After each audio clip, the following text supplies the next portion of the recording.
Ang paglilingkod sa bayan ay hindi isang laro. Ang gobyerno, ang bansa ay hindi isang malaking playground. Huwag naman po sana maging asal bata ang Vice Presidente. Ayaw niyang tulungan si Pangulong Marcos. Ano pong reaksyon dito ng Malacanang? Lumalabas po kasi kung ano po ba talaga ang anyo ng ating Vice Presidente. Lumalabas ang tunay na kulay.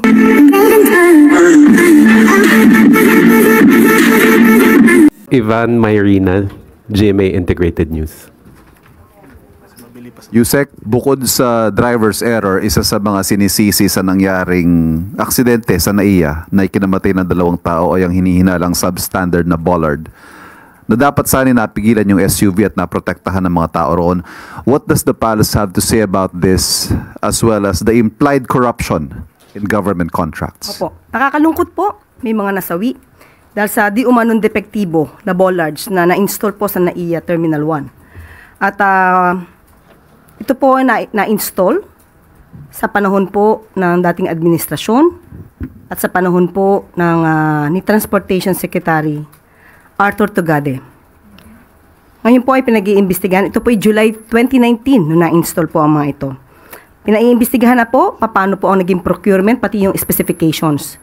Yun po ay sa pag-uutos po ng Pangulo at ito po ay tutugunan kaagad-agad ni Secretary Vince Dizon.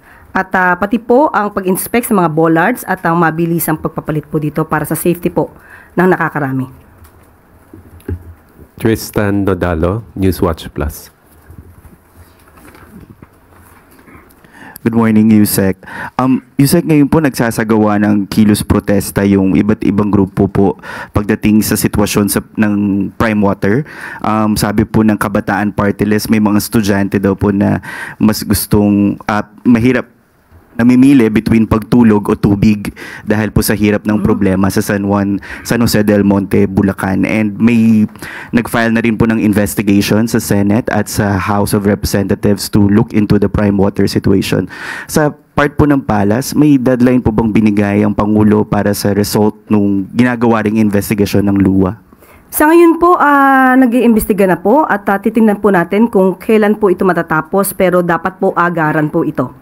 Hindi po pinagtatagal ang anumang maaaring danasing kahirapan ng taong bayan. So makakaasa po kayo na mabilisang pag-action po dito ng Pangulo. In connection po sa prime water din po was yung si senatorial candidate Camille Villar, and in recent Alyansa rally po, hindi na rin po siya nabanggit ni Pangulong Bongbong Marcos. Connected pa rin po ba itong sitwasyon ng prime water doon or nagkakausap pa po ba ang Pangulo at si senatorial candidate Villar? Sa ngayon po, hindi po natin alam kung nagkakausap sila. Hindi po ako, personally, hindi po ako nakaka-attend ng campaign sortie. So, nung sa Cebu, kung hindi siya naka-attend, so most probably at that time, hindi sila nagkausap. Okay. And even sa, Riz, before that po, may isa pa pong rally na hindi rin nabanggit si senatorial candidate Villar. But on another topic na po, last na lang po, yung sa drug testing na in-order rin po ng Transportation Department. Bukas po ba yung Palace to reconsider yung decision ng drug testing? Kasi po sabi ng Piston, mahirap po yun dahil yung pera nga po yung kinikita nila apektado kapag ipinatupad yung mandatory drug testing para sa PUV drivers. Si former Senator Tito Soto, sabi niya, after more than 24 million drivers were tested, only 0.06% tested positive, and it's simply money-making. Pag-aaralan po kaya ito? Dapat pong pag-aralan kasi ito po ay kailangan din po. Tandaan po natin ang inaalagaan po dito yung safety po ng commuters, ng mga passengers, ng mga tao na gumagamit ng kalsada, including na rin po yung mga drivers. Hindi po ito basta-basta maaaring sabihin na huwag na lang gawin kung ito naman po ay makakasama sa safety. So, pag-aaralan pa rin po ito at huwag naman po agad nating husgahan na ito ay isang money-making device or strategy. Okay. Last question, Alvin Baltazar, Radio Pilipinas. Kasi sa panayam po kay Vice President Sara doon sa Zamboanga, sinabi niya na posible daw yung bentahan ng 20 pesos na bigas. Pero ayaw niyang ibahagi kung paano gagawin yung pagbebenta ng 20 pesos na kada kilo ng bigas. Kasi ayaw niyang tulungan si Pangulong Marcos. Ano pong reaction dito ng Malacanang? Lumalabas po kasi kung ano po ba talaga ang anyo ng ating Vice Presidente. Lumalabas ang tunay na kulay ng Vice Presidente bilang isang public servant. Sa pag-amin niya, nandito po ang kanyang sinabi, na imposible talaga ang 20 pesos na bigas, pero pwede siya. Di ko lang i-share sa inyo kasi ayaw kong tulungan si PBBM. Yan po ang tugon ni Vice Presidente ng Vice President. Sa pag-amin niya pong ito, na hindi niya i-share kung ano man ang kanyang kaalaman, kung mayroon man talagang kaalaman. Dahil nga sa ayaw niyang pagtulong sa ating Pangulo. Ito ay nagpapakita ng isang makasarili. Tandaan po natin, kung ano man po ang kaalaman na mayroon kayo, para sa taong bayan, ito po dapat ay agad-agad na isinasagawa at hindi po dapat ito tina-timing. Hindi ba na po naiisip ng Vice Presidente ang kapakanan ng taong bayan, lalo na po yung iba ay nahihirapang bumili ng bigas kahit na nga po mababa ang presyo ng bigas. Tandaan po natin, ang paglilingkod sa bayan ay hindi isang laro. Ang gobyerno, ang bansa ay hindi isang malaking playground. Huwag naman po sana maging asal bata ang Vice Presidente. Thank you, Yusek Claire. At bago po tayo magtapos, isa pa pong good news para sa miyembro ng Pag-ibig. Dala ng patuloy na pagtugon sa mga pangangailangan ng mga miyembro, mas pinalaki at pinadali na ng pag-qualify sa Pag-ibig Multipurpose Loan.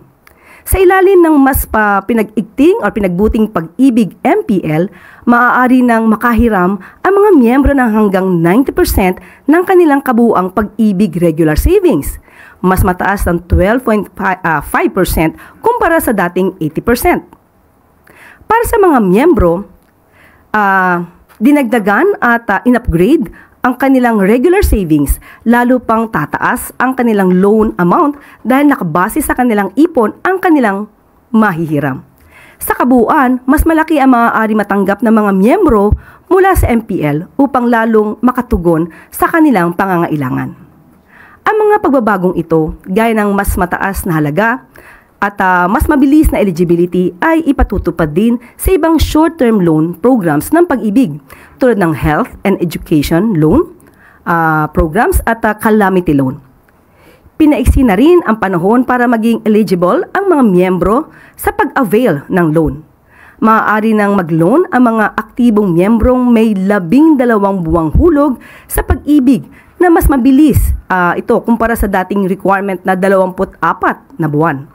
Dahil dito, mas maaga ang maka-access ang mga ng pondo ang mas nakakaraming miyembro para sa kanilang mga agarang pangangailangan. At malugod ko pong ibinabalita na kanina ay inulat ng Philippine Statistics Authority na bumagal sa 1.4% ang ating headline inflation rate o ang pagtaas ng presyo ng mga produkto at serbisyo sa bansa nitong Abril mula 1.8% nitong Marso. Ito na rin ang pinakamababang inflation rate na naitala sa bansa simula noong Nobyembre 2019 na nasa 1.2%. Mula Enero hanggang Abril 2025, nasa 2% naman ang average inflation rate. Ayon sa PSA, bumaba ang inflation rate dahil sa mas mabagal na pagtaas ng presyo ng food at non-alcoholic beverages na sa 0.9%. Ito rin ang pangalawa sa may pinakamalaking share sa pangkalahatang inflation sa bansa. Nakatulong din ang pagbaba ng presyo ng transport na nasa negative 2.1%. Bunsod ito ng mabilis na pagbaba ng presyo ng gasolina. Ang pagbaba ng inflation rate ay patunay na patuloy ang pagsisikap ng Pangulong Marcos Jr. at ng administrasyon na palakasin ang ating ekonomiya. At dito po rin tatapos ang ating briefing. Maraming salamat Malacanang Press Corps at magandang tanghali para sa bagong Pilipinas.